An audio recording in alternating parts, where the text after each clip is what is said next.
नमस्कार, मैं doctor A के गौतम हूँ तथा आपके समक्ष बीएससी सेकेंड ईयर जूलॉजी के फर्स्ट पेपर के लिए एक महत्वपूर्ण टॉपिक लेकर उपस्थित हूँ। आज के शिक्षण का जो विषय है वह है दीमक में सामाजिक संगठन, सोशल ऑर्गेनाइजेशन इन टर्माइट्स। यह विषय बीएससी सेकेंड ईयर जूलॉजी के फर्स्ट पेपर के अंतर्गत सम्मिलित है, जो कि महर्षि दयानंद सरस्वती विश्वविद्यालय अजमेर के पाठ्यक्रम के अंतर्गत आता है। तो प्रिय छात्रों, आपका आज के व्याख्यान में हार्दिक अभिनंदन एवं स्वागत। तो अब विषय पर हम बात करते हैं।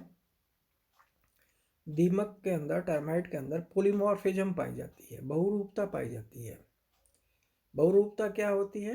एक ही जीव के अंदर अनेकों स्वरूप पाए जाने, तो वो बहुरूपता होती है। डिफरेंट लाइफ स्टेजेस होती हैं, डिफरेंट लार्वल स्टेजेस होती हैं, या डिफरेंट वर्क के आधार पर अलग अलग उनके रूप पाए जाते हैं जो निर्धारित कार्य को संपादित करते हैं। इसको कहते हैं बहुरूपता। दीमक की प्रत्येक जाति में नर तथा मादा दोनों प्रकार के प्राणी होते हैं, और दीमक की जातियां या प्रभेदों को मुख्यतः दो समूहों में रखा जा सकता है। पहला है उर्वर या जननक्षम, जिसको अंग्रेजी में फर्टाइल कहते हैं, तथा दूसरा होता है अनुर्वर या बंध्य, जिसको अंग्रेजी में स्टेराइल कहते हैं, जो कि जननक्षम में नहीं होते हैं। सॉरी।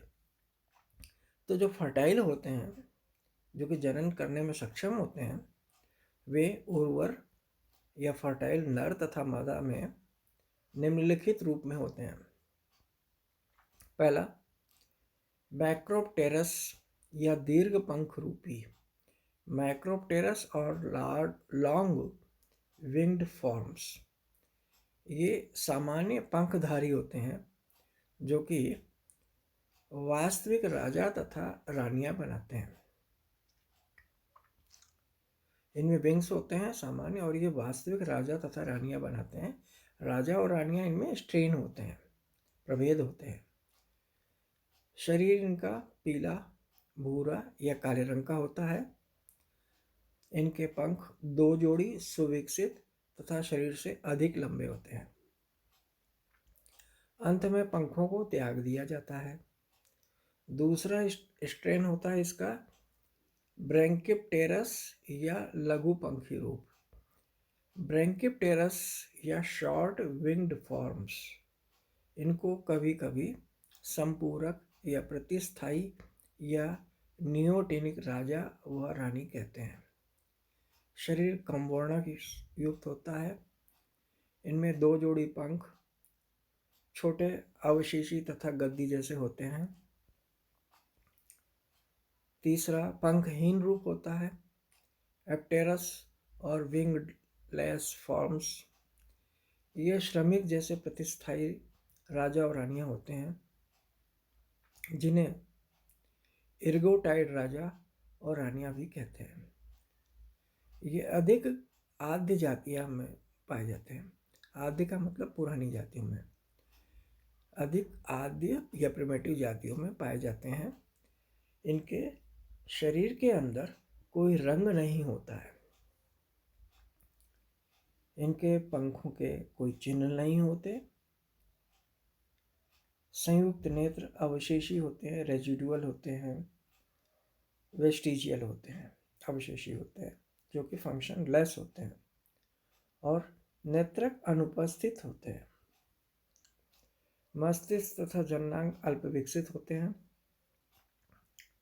बंध या रुद्रवृद्धि जातियां जो होती हैं, स्टेराइल या एबॉर्टेड कैस्ट्रेट्स, ये पंखहीन होते हैं, जिनमें अल्पवर्धित जननांग होते हैं।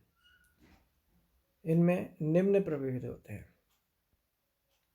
पहला, वर्कर्स होते हैं। इनकी संख्या बहुत अधिक होती है। ये जनन को छोड़कर अन्य सभी कार्य करते हैं। ये अंडों तथा बच्चों की देखभाल करते हैं, रानी को खिलाते हैं या उसकी सेवा करते हैं, भोजन एकत्र करते हैं। कुछ स्पीशीज में विशेष कोष्ठों में फंगस उगाते हैं, सुरंग और गैलरी खोदते हैं, टीले बनाते हैं और अन्य कर्तव्यों का पालन करते हैं। शरीर में वर्णकता बहुत कम या बिल्कुल नहीं होती है। नेत्र साधारणतः अनुपस्थित या बहुत ही कम विकसित होते हैं।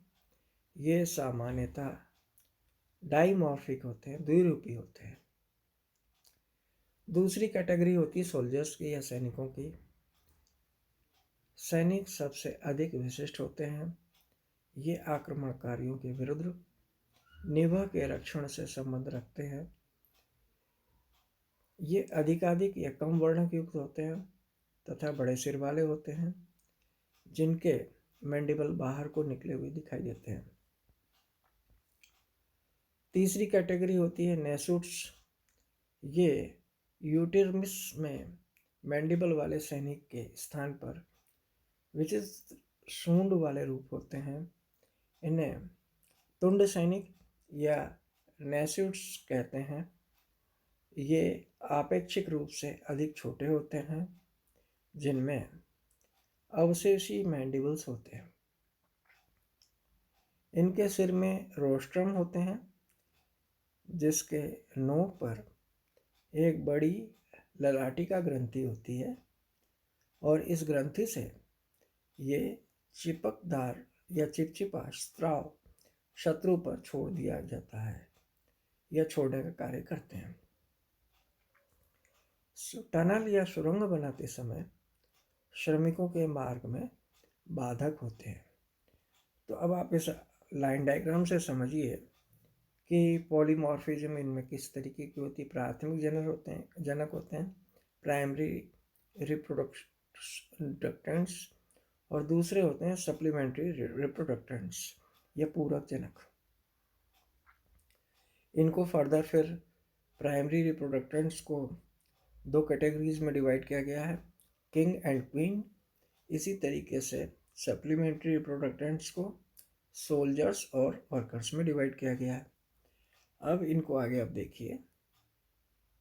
जो सोल्जर्स होते हैं वो क्या करते हैं, कॉलोनी फाउंडिंग का काम करते हैं, कॉलोनी ग्रोथ का काम करते हैं, फूड एंड फीडिंग का काम और ग्रोथ ऑफ फंगल गार्डन। इसी तरीके से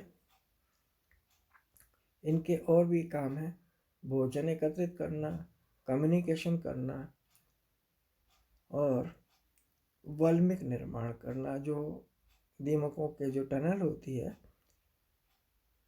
टर्मिनेशन बिल्डिंग होती है या नेस्ट बिल्डिंग जिसको कहते हैं, उसको वल्मिक कहते हैं। उनका निर्माण करने का हम ये वर्कर्स करते हैं। अब इसकी लाइफ हिस्ट्री की हम बात करते हैं। पहला पॉइंट है इसमें वृंदन और मैथुन या स्वार्मिंग एंड मेटिंग। जब ये झुंड के रूप में उड़ करके आते हैं मेटिंग के लिए, उसको कहते हैं स्वार्मिंग। दूसरा होता है नई कॉलोनी की स्थापना, फाउंडिंग न्यू कॉलोनीज। तीसरा होता है मॉडिफिकेशन।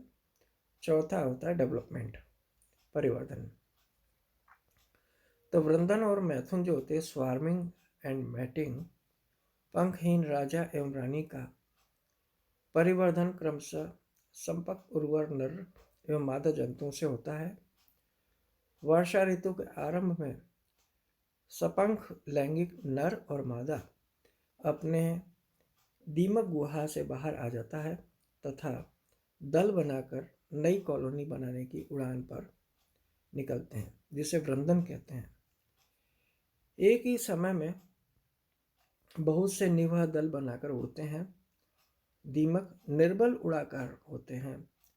थोड़ी सी देर उड़ने के पश्चात पंखधारी भूमि पर उतरते हैं और अब अपने अनुपयोगी पंखों को गिरा देते हैं।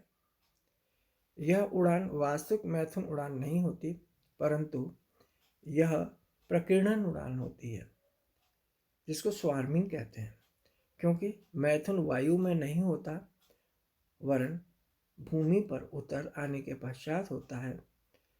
और अपने पंख गिराने के पूर्व या पश्चात होता है। नर जो होता है, राजा जो होता है, जीवन पर्यंत मादा के साथ निवास करते रहते हैं। दूसरा है पॉइंट कि इनकी नई कॉलोनी की स्थापना करना, फाउंडिंग न्यू कॉलोनीज। इसमें क्या होता है कि मानसून के दौरान वर्षा के समय नर व मादा अपने टर्मोटेरिया से निकल पड़ते हैं और कुछ दूर उड़ते हैं। अपनी जो टनल होती है उससे निकल पड़ते हैं और कुछ दूर उड़ते हैं तथा जमीन पर पंख गिरा देते हैं। नर और मादा के पीछे पीछे चलता है।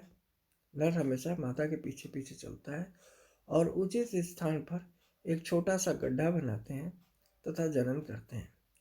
यही जोड़ा शाही जोड़ा कहलाता है तथा कक्ष शाही कक्ष कहलाता है। तीसरा इनका पॉइंट है रूपांतरण या मॉडिफिकेशन। रानी में तीव्र रूपांतरण होता है और वह धीरे धीरे परिमाण में बढ़ता है।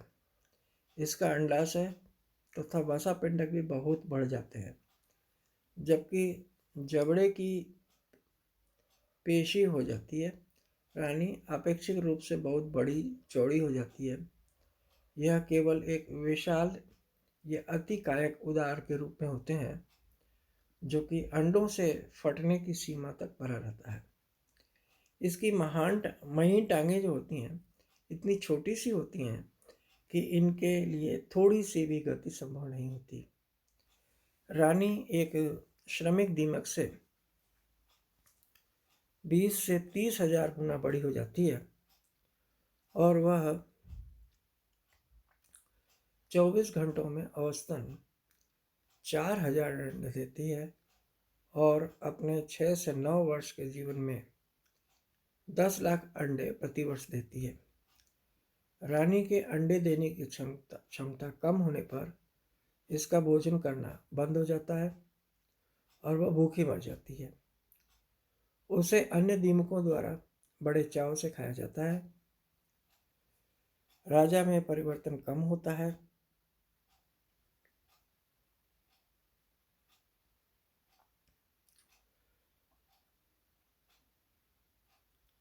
आलसी जीवन ये बिताते हैं और खा खा कर फूल जाते हैं। है ना विचित्र सी बात।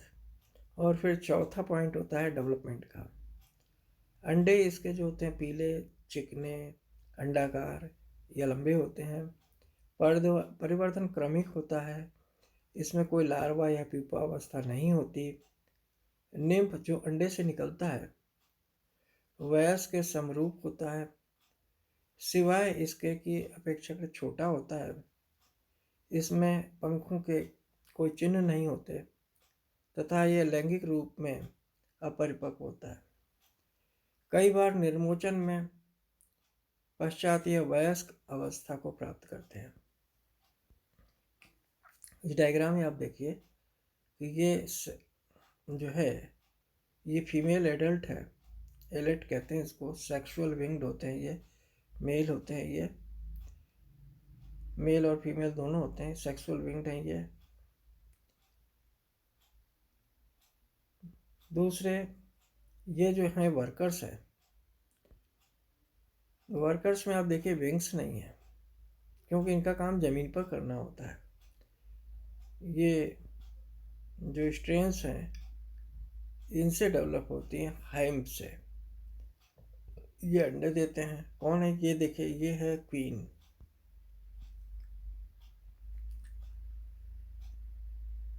क्वीन इसमें सबसे बड़ी होती है। ये अंडे देती है। अंडे से हिम्स बनते हैं और इनसे सोल्जर्स और नेस्टनेट बनते हैं। फिर ये वर्कर्स बनते हैं, रिप्रोडक्टिव निम्फ बनता है और मेल किंग बनता है। तो ये इनके विभिन्न प्रभेदों के डायग्राम हैं। इसकी जो रानी होती है उसके विभिन्न पार्ट्स बॉडी के आपको समझाने हैं। हेड है, उसमें आई होती है, कंपाउंड आई, लेग्स होते हैं, एंटीना होता है, मैक्सिलरी पल्प होते हैं, प्रोथेरैक्स होता है, विंग स्टब होता है, मेजोथोरैक्स होता है, मेटाथोरैक्स होता है, लेग्स होता है। तो इस तरीके से ये जो संरचनाएं हैं ये टर्माइट के अंदर देखने को मिलती हैं। तो ये व्याख्यान पूरा हुआ। Thank you very much.